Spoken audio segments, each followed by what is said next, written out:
ಹೋಟ್ಲದ್ದು ಏನಂದ್ರೆ ನೀವು ಎಷ್ಟು ಚೆನ್ನಾಗಿ ಕ್ಲೀನಾಗಿ ಇಡ್ತೀರಾ, ಸರ್ವಿಸ್ ಮಾಡ್ತೀರಾ, ಕಸ್ಟಮರ್ಸ್ ಒಟ್ಟಿಗೆ ಹೆಂಗೆ ಮಾತಾಡ್ತೀರಾ ಅದನ್ನು. ಬಟ್ ನಮಗೆ KSTDC ಅವರಿರಲಿ, ನಮ್ಮ ಜಂಗಲ್ ಲಾಡ್ಜ್ ಅವರಿರಲಿ, ಇವರಿಗಿರುವಂಥ ಸೈಟ್ಗಳು ಬಹುಶಃ ಬೇರೆ ಯಾರಿಗೂ ಅದನ್ನು ಅಷ್ಟೊಂದು ಒಳ್ಳೆ ಸೈಟ್ಗಳಿಲ್ಲ.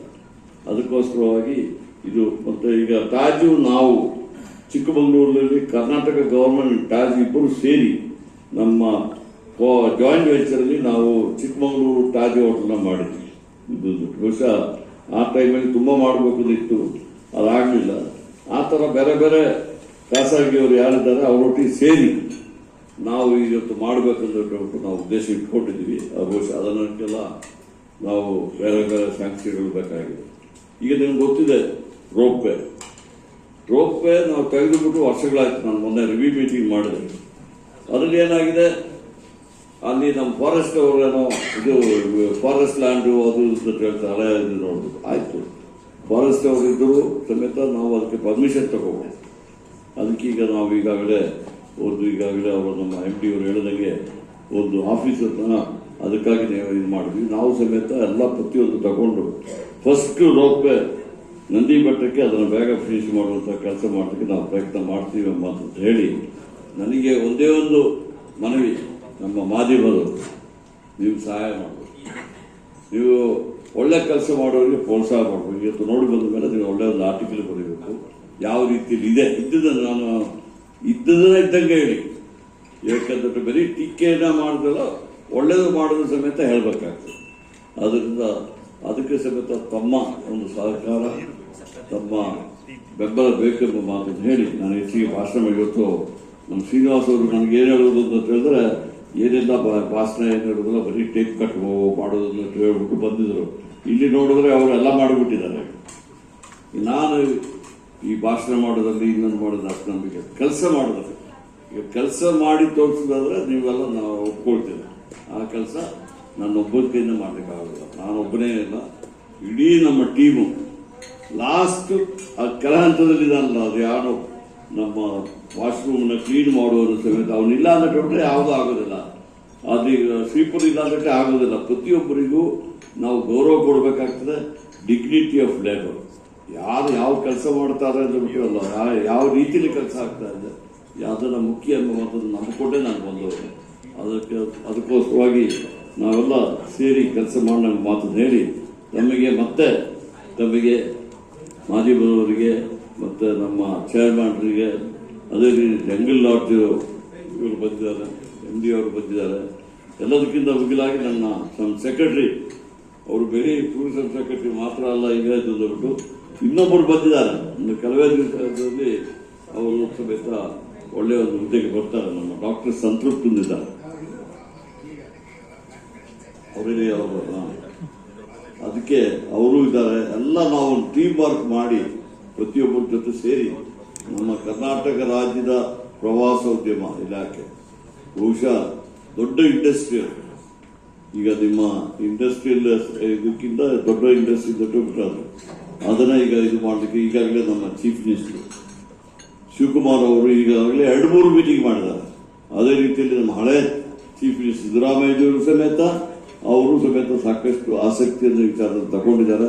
ಎಲ್ಲರ ಸಹಕಾರ ಪಡೆದು ನಮ್ಮ ಕ್ಯಾಬಿನೆಟ್ ಆಗಲಿ, ಪ್ರತಿಯೊಬ್ಬರು ಆಗಲಿ, ಹಿಂದಿನ ಸಚಿವರು ಸಮೇತ ಒಳ್ಳೆ ಕೆಲಸ ಮಾಡಿದ್ದಾರೆ.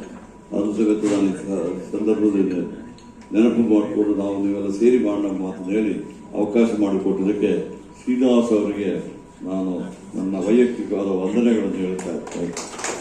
ಖಾತೆ ಬೇಕಂದ್ರೆ ನಾನು ಕೇಳಲಿಲ್ಲ. ಎಲ್ಲ ಖಾತೆನೂ ನಮ್ಮ ಚೀಫ್ ಮಿನಿಸ್ಟರ್ ಮತ್ತು ಹೈಕಮಾಂಡ್ ಅವರು ಕೊಡ್ತಾ ಇದ್ರು, ಯಾವುದು ಕೊಟ್ಟರು ಅದನ್ನು ನಿಭಾಯಿಸ್ತಾ ಇದ್ರು. ಆದರೆ ನನಗೆ ಸಾಕಷ್ಟು ನಾನು ಪ್ರವಾಸ ಮಾಡಿದ್ದೀನಿ, ರಾಜ್ಯದಲ್ಲಿ ಪ್ರವಾಸ ಮಾಡಿದ್ದೀನಿ, ದೇಶದಲ್ಲಿ ಪ್ರವಾಸ ಮಾಡಿದ್ದೀನಿ, ಹೊರ ರಾಜ್ಯಗಳಲ್ಲಿ, ಹೊರ ದೇಶದಲ್ಲಿ ಸಮೇತ ಪ್ರವಾಸ ಮಾಡಿದಾಗ ನಮ್ಮ ಕರ್ನಾಟಕ ರಾಜ್ಯ ಯಾವುದು ಟೈಪ್ ಇದೆ ಅಂತ ಬಿಟ್ರೆ ಬಹುಶಃ ನಾವು ಎಲ್ಲಿ ಹೋದ್ರೂ ಸಮೇತ ಕರ್ನಾಟಕ ರಾಜ್ಯದಂಥ ಒಂದು ರಾಜ್ಯ, ಇಲ್ಲಿಯ ಜನ ಭಾರಿ ಒಳ್ಳೆಯವರಿದ್ದಾರೆ. ಆ ಥರ ಒಳ್ಳೆ ಅಭಿವೃದ್ಧಿ ಪಡಿಸಬೇಕಾದ ಒಂದು ಕ್ಷೇತ್ರ ಅಂತ ಹೇಳ್ಬಿಟ್ರೆ ಇದು ಈ ಪ್ರವಾಸಿ ಟೂರಿಸಂ ಡಿಪಾರ್ಟ್ಮೆಂಟ್. ಈಗಾಗಲೇ ನಾವು ಎನರ್ಜಿ ಮಿನಿಸ್ಟರ್ ಆಗಿ ಸಾಕಷ್ಟು 3 ವರ್ಷದಿಂದ ಕೆಲಸ ಮಾಡ್ತಾ ಇದ್ದೀವಿ. ನಮ್ಮ ಅಧಿಕಾರಿಗಳು ಹೆಂಗಿದ್ದಾರೆ ಅಂತ ಬಿಟ್ರೆ ಅವರಿಗೆ ನಾವು ಮಾರ್ಗದರ್ಶನ ಕೊಡಬೇಕು, ಡೈರೆಕ್ಷನ್ ಕೊಟ್ಬಿಟ್ರೆ ಯಾವುದೇ ಕೆಲಸವನ್ನು ಬೇಕಾದರೂ ಮಾಡ್ಕೊಂಡು ಬರ್ತಾರೆ. ನಾನು ಬಹುಶಃ ಪ್ರವಾಸಿ ಉದ್ಯೋಗ ಸಚಿವನಾಗುವ ಮೊದಲು ಇಲ್ಲಿ ಬಂದಿದೆ. ನಮ್ಮವರೆಲ್ಲ ಕರ್ಕೊಂಡು ಹೋಗಿ ಎಲ್ಲ ತೋರಿಸಿ ಇದು ಮಾಡೋದು. ನಮ್ಮ ಶ್ರೀನಿವಾಸ್ ಅವರಂತೂ ನಮ್ಮ ಅಧ್ಯಕ್ಷರು, ಅವರು ನಮ್ಮ ಸಿದ್ದರಾಮಯ್ಯರಿಗೆ ಭಾರಿ ಬೇಕಾದವರು, ನಮಗೂ ಬೇಕಾದವರು. ಎಲ್ಲದಕ್ಕಿಂತ ಅವರು ಸಮೇತ ರಾಜ್ಯದಲ್ಲಿ MLC ಆಗಿದ್ದರು, ಬೇರೆ ಬೇರೆ ಹುದ್ದೆಯಿದ್ದರು. ಅವರು ತಗೊಂಡಾಗ ನನಗೆ ತುಂಬ ಸಂತೋಷ ಆಯ್ತು. ಯಾಕಂದ್ರೆ ಬಿಟ್ರೆ ಅವ್ರು ಸ್ವಲ್ಪ ದೂರದೃಷ್ಟಿ ಇಟ್ಕೊಂಡು ಕೆಲಸ ಮಾಡೋದು, ಯಾವ ರೀತಿಯಲ್ಲಿ ಇದನ್ನು ಮಾಡಬೇಕು. ಬಹುಶಃ ಅವರು ಸಮೇತ ಸಾಕಷ್ಟು ಆಸಕ್ತಿಯನ್ನು ವಹಿಸಿ ಬಹುಶಃ ಇವತ್ತು ಆ ರೆಸ್ಟೋರೆಂಟ್ ತಾವು ನೋಡಿರ್ಬೇಕು, ಒಳ್ಳೆ ಇಂಟರ್ನ್ಯಾಷನಲ್ ಸ್ಟ್ಯಾಂಡರ್ಡ್ ಇದೆ, ಬಹಳ ಚೆನ್ನಾಗಿ ಮಾಡಿದ್ದಾರೆ. ಎಲ್ಲ ಕಿಚನ್ ಎಲ್ಲ ನೋಡ್ಕೊಂಡು ಬಂದಿದ್ದಾರೆ. ಬಟ್ ಒಂದೇನಾಗಿದೆ, ನನಗೆ ಒಂದೇ ಒಂದು ರಿಕ್ವೆಸ್ಟ್ ನಮ್ಮ ಏನು ಮ್ಯಾನೇಜರ್ಗಳಿರಲಿ, ಸ್ಟಾಫ್ಗಳಿರಲಿ, ನೀವು ಶಿಸ್ತನ್ನು ಇಟ್ಕೋಬೇಕಾಗ್ತದೆ, ಮತ್ತೆ ಶುಚಿತ್ವವನ್ನು ಕಾಪಾಡಬೇಕಾಗ್ತದೆ. Cleanness is very important. Plus ನಮ್ಮ ಗೆಸ್ಟ್ಗಳು ಯಾರು ಬರ್ತಾರೆ ಅವರೇ ನಮಗೆ ದೇವರು ಇದ್ದಂಗೆ. ಯಾಕಂದ್ರೆ ನಮ್ಮ ಕಸ್ಟಮರ್ಸ್ ಇದಾರಲ್ಲ, ಅವ್ರನ್ನ ಚೆನ್ನಾಗಿ ನೋಡ್ಕೊಳ್ಳುವಂಥ ಕೆಲಸನ ನಮ್ಮ ಎಲ್ಲರೂ ಸೇರಿ ಮಾಡಬೇಕಾಗ್ತದೆ. ಯಾಕಂದ್ರೆ ಬಿಟ್ರೆ ಯಾವುದೇ ದೊಡ್ಡ ಪಬ್ಲಿಸಿಟಿ ನಾವು ಕೊಟ್ಟರು ಇಲ್ಲಿ ಬರುವವರು ಹೋಗಿ ಬಾಯಿ ಮಾತಲ್ಲಿ ಹೇಳ್ತಾರಲ್ಲ, ಓ ಭಾರಿ ಚೆನ್ನಾಗಿದೆ ಅಂತ ಹೇಳ್ಬಿಟ್ಟು ಆ ಪಬ್ಲಿಸಿಟಿನೇ ದೊಡ್ಡ ಪಬ್ಲಿಸಿಟಿ. ಅವರವರ ಅನುಭವದಲ್ಲಿ ಅವರು ಅದನ್ನು ಮಾಡಬೇಕು. ನಾನು ಹೆಚ್ಚಿಗೆ ಅಲ್ಲಿ ಹೋಗೋದಿಲ್ಲ, ನನಗೆ ಗೊತ್ತಿದೆ. ಈಗ ತಾವು ನೋಡಿರ್ಬೋದು, ಭಾರಿ ಚೆನ್ನಾಗಿ ಮಾಡಿದ್ದಾರೆ. ಇದನ್ನು ಇದೇ ರೀತಿಯಲ್ಲಿ ಮುಂದುವರಿಸ್ಕೊಂಡು ಹೋಗ್ಬೇಕು. ಇವತ್ತು ಇವತ್ತು ನೋಡ್ತಾ ಇದ್ದೀನಿ, ಚೆನ್ನಾಗಿ ಮಾಡಿದ್ದಾರೆ, ಎಲ್ಲ ಮಾಡಿದ್ದಾರೆ. ಇದೇ ರೀತಿಯಲ್ಲಿ ಮುಂದುವರಿಸ್ಕೊಂಡು ಹೋಗೋದು ಸಾಕು. ನಮ್ಮ ರಾಮ್ ಪ್ರಸಾದ್ ಅವರು ನನ್ನ ಒಟ್ಟಿಗೆ ಎನರ್ಜಿ ಡಿಪಾರ್ಟ್ಮೆಂಟ್ ಇದ್ದರು. ಅವರು ಸಮೇತ ಇಲ್ಲಿ ಟೂರಿಸಂ ಸೆಕ್ರೆಟರಿ ಆಗಿದ್ದರು. ಆಗ ನಾನು ಅವರಿಗೆ ಹೇಳಿದೆ, ಯಾಕಂದ್ರೆ ಸೆಕ್ರೆಟರಿ ತ್ರಿಲೋಕ್ ಚಂದ್ರ ಅವರಿದ್ದರು, ಅವರು ಒಳ್ಳೆ ಕೆಲಸ ಮಾಡಿದ್ದಾರೆ, ನಾನು ನೋಡಿದೆ, ಒಳ್ಳೆಯವರಿದ್ದಾರೆ, ಒಳ್ಳೆ ಕೆಲಸ ಮಾಡಿದ್ದಾರೆ. ಬಟ್ ನಮಗೆ ಸ್ವಲ್ಪ ಫಾಸ್ಟ್ ಆಗಿ ಆಗಬೇಕು ಕೆಲಸಗಳು. ಅದಕ್ಕೆ ನಾನು ಅವರಿಗೆ ಹೇಳಿದೆ, ನೀವು ಆ ಟೂರಿಸಂ ಡೈರೆಕ್ಟರ್ ಆಗಿ ಬಿಟ್ರೆ, ಸರ್ ನಾನು ಸೆಕ್ರೆಟರಿ ಆಗಿದ್ದೀನಿ ಇದ್ದವನು, ನೀವು ಹೇಳಿದ ಮೇಲೆ ಡೈರೆಕ್ಟರ್ ಆಗಿ ಕೆಲಸ ಮಾಡ್ತೀನಿ. ಅದು ನಾನು ಆ ಸ್ಪೋರ್ಟ್ಸ್ಮನ್ ಸ್ಪಿರಿಟ್ ಇದೆಯಲ್ಲ, ಬೇರೆ ಯಾರು ಆಗಿದ್ದಿಲ್ಲ, ನಾನು ಸೆಕ್ರೆಟರಿ ಆಗಿದ್ದವನು, ನನಗೆ ಡಿಪ್ರಮೋಷನ್ ಮಾಡ್ದಂಗೆ ಆಗ್ತದೆ ಅಂದ್ಬಿಟ್ಟು ಪಾಪ ಅವರು ಪರವಾಗಿಲ್ಲ ಸರ್ ನೀವು ಹೇಳೋದನ್ನ ನಾನು ಮಾಡ್ತೀನಿ ಅಂತ ಹೇಳಿ ನಾವು ಸೆಕ್ರೆಟರಿ ತ್ರಿಲೋಕ್ ಚಂದ್ರ ಅವರು ನಾವೆಲ್ಲ ಮಾಡ್ತಾ ಇರುವಾಗ ಈಗ ಏನಾಗಿದೆ, ನಮಗೊಂದು ಅವಕಾಶ ಸಿಕ್ಕಿದೆ, ಅವ್ರನ್ನೇ ಸೆಕ್ರೆಟರಿ ಮಾಡಬೇಕಂದ್ರೆ ಅವ್ರಿಗೆ ಅನುಭವ ಇದೆ. ನಾವು ಈ ಕರಾವಳಿ ಬೇರೆ ಇದೊಂದು ಸಣ್ಣ ಪಾತ್ರ ಅಷ್ಟೇ. ನಮ್ಮ ಕರ್ನಾಟಕದಲ್ಲಿ ಮಾಡಬೇಕಾಗಿದ್ದು ಸಾಕಷ್ಟು ದೊಡ್ಡ ಕೆಲಸ ಇದೆ. ಅಂತ ಕೆಲಸ ಸಮೇತ ಮಾಡಲಿಕ್ಕೆ ಅವರಿದ್ದಾರೆ. ಅದೇ ರೀತಿಯಲ್ಲಿ ನಮ್ಮ ಶ್ರೀನಿವಾಸ್ ಅವರು ನನ್ನ ಹಳೆಯ ಸ್ನೇಹಿತರು, ಇಡೀ ಟ್ಯಾಜಲ್ಲಿ ಅವರು HR ಅಲ್ಲಿ ಟ್ಯಾಜಲ್ಲಿ ಯಾರು ಎಷ್ಟೋ ವರ್ಷಗಳಿಂದ ಅದಕ್ಕೆ ಎಲ್ಲ HR ಹೆಡ್ ಆಗಿದ್ದವರು, ಪ್ಲಸ್ ಟ್ಯಾಜ್ ಡೈರೆಕ್ಟರ್ ಆಗಿದ್ದವರು. ನಾನು ಅವ್ರ ಸಹಾಯ ತಗೊಂಡಿದ್ದೆ. ಯಾಕಂದ್ರೆ ಬಿಟ್ರೆ ಯಾವ ರೀತಿಯಲ್ಲಿ ಇದನ್ನು ಇಂಪ್ರೂವ್ ಮಾಡಬೇಕು, ಬರೀ ಸರ್ಕಾರಿ ಮಾಡಿದ್ರೆ ಮಟ್ಟದಲ್ಲಿ ಮಾಡಿದ್ರೆ ಯಾವ ಖಾಸಗಿಯವರನ್ನ ಒಳ್ಳೊಳ್ಳೆ ಪ್ರಾಕ್ಟೀಸಸ್ ಇದೆ, ಅದನ್ನು ನಾವು ಅಡಾಪ್ಟ್ ಮಾಡಬೇಕು ಅಂದ್ಬಿಟ್ಟು ಅವರು ಸಮೇತ ಈಗ ಒಂದು ಟೀಮನ್ನು ಮಾಡಿ ಅಲ್ಲಿ ಕೆಲಸ ಮಾಡಿ ಅನುಭವದವ್ರನ್ನ ಕೆಲವೊಂದು ಹೋಟೆಲ್ಗಳಲ್ಲಿ ಹೋಗಿ ನೋಡ್ಕೊಂಡು ಬಂದಿದ್ದಾರೆ. ಇವತ್ತು ಮೀಟಿಂಗ್ ಆದಮೇಲೆ ಒಂದು ರಿವ್ಯೂ ಮೀಟಿಂಗ್ ನಾವು ಮಾಡ್ತೀವಿ, ಅವ್ರದ್ದು ಸಜೆಷನ್ಸ್ ತಗೊಳ್ತೀವಿ. ಅದಕ್ಕೆ ಇಲ್ಲಿ ಯಾಕೆ ಮಾಡಿದ್ರೆ ಬಿಟ್ಟರೆ ಇಲ್ಲಿ ಹೋಟೆಲ್ಗಳು ಇದೆಯಲ್ಲ, ಈ ರೂಮಲ್ಲಿ ಅವ್ರದ್ದು ಸಜೆಷನ್ ನೋಡ್ಬೇಕು ಹೆಂಗೆ ಮಾಡ್ತಾರೆ ಅಂದ್ಬಿಟ್ಟು ಅದು ಸಮೇತ ಮಾಡ್ತಾರೆ. ಬಹುಶಃ ನಾನೇ ಹೇಳ್ತೀನಿ, ನಾನು ಬಂದಾಗಲೂ ಎಲ್ಲ ಒಳ್ಳೆ ಸರ್ವಿಸ್ ಇತ್ತು. ಬಟ್ ಒಂದೇ ಒಂದು ಕೊರತೆ ನಾನು ನೋಡ್ತಾ ಇದ್ದಿದ್ದು, ಇವರಿಗೆ ಯೂನಿಫಾರ್ಮ್ ಕೊಟ್ಟಿರಲಿಲ್ಲ. ಅದು ಕೇಳಿದಾಗ ಒಂದು ವರ್ಷದಿಂದ ಮೊದಲು ಕೊಡ್ತಾ ಇರೋದೇನೋ ಕಾರಣಾಂತರದಿಂದ. ಬಟ್ ಯಾವುದೇ ರೆಸ್ಟೋರೆಂಟ್ ಇರಲಿ, ಹೋಟ್ಲ್ ಇರಲಿ, ಅವ್ರಿಗೆ ಯೂನಿಫಾರ್ಮ್ ಇಲ್ಲ ಅಂತ ಕೇಳ್ಬಿಟ್ರೆ ಅವರಿಗೂ ಗೆಸ್ಟ್ಗಳಿಗೆ ಏನು ವ್ಯತ್ಯಾಸ ಬರ್ತದೆ. ಸಿವಿಲ್ ಡ್ರೆಸ್ಸಲ್ಲಿ ಬಂದರೆ ಆ ಡಿಸಿಪ್ಲಿನ್ ಸಮೇತ ಬರೋದು.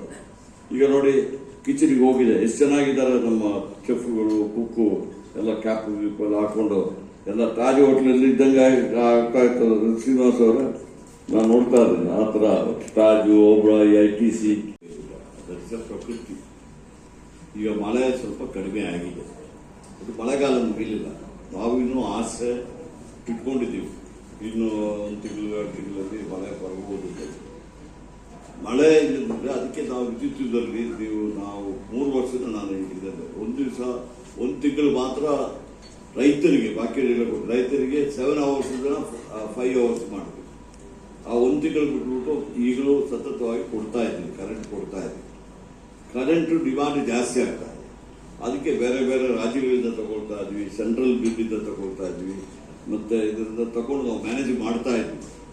ಬಹುಶಃ ನನಗೆ ಗೊತ್ತಿರೋ ಹಾಗೆ ಆದಷ್ಟು ನಾವು ಮ್ಯಾನೇಜ್ ಮಾಡಲಿಕ್ಕೆ ಪ್ರಯತ್ನ ಮಾಡ್ತೀವಿ, ಯಾರಿಗೂ ತೊಂದರೆ ಆಗದಂಗೆ ಕರೆಂಟ್ ಕೊಡುವಂತ. ಕರೆಂಟ್ ಯಾಕೆ ಕರೆಂಟ್ ಇಲ್ಲ ಅಂದ್ಬಿಟ್ಟು ನಿಮ್ಮ ಎಕನಾಮಿ ಏನೇ ನಿಂತು that's what we are taking very seriously. ನಮ್ಮ ಆಫೀಸರ್ಗಳೆಲ್ಲ ಭಾರಿ ಒಳ್ಳೆ ಆಫೀಸರ್ಗಳೆಲ್ಲ ಎಲ್ಲ ಮಾಡ್ತಾ ಇದ್ದಾರೆ.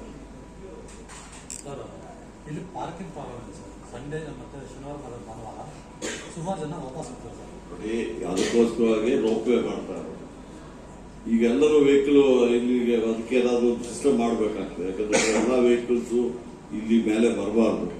ಬರೀ ಅದಕ್ಕೆ ಡೆಸಿಗ್ನೇಟೆಡ್ ವೆಹಿಕಲ್ಸ್ ಕೆಳಗಡೆ ಎಲ್ಲ ಪಾರ್ಕಿಂಗ್ ಫೆಸಿಲಿಟೀಸ್ ಮಾಡಿ ಮೇಲೆ ಮಾತ್ರ ಡೆಸಿಗ್ನೇಟೆಡ್ ವೆಹಿಕಲ್ಸ್ ಬರುವಾಗೆ, ಲಿಮಿಟೆಡ್ ಆಗಿ ಬರುವಾಗೆ ಆ ಥರ ಮಾಡಬೇಕಾಗ್ತದೆ.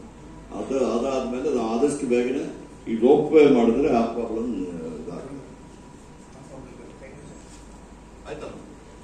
ಹೆಚ್ಚಿನ ವಿಡಿಯೋಗಳಿಗೆ ಪ್ರತಿಧ್ವನಿ ಯೂಟ್ಯೂಬ್ ಚಾನೆಲ್ ಸಬ್ಸ್ಕ್ರೈಬ್ ಮಾಡಿ, ಬೆಲ್ ಐಕಾನ್ ಕ್ಲಿಕ್ ಮಾಡಿ.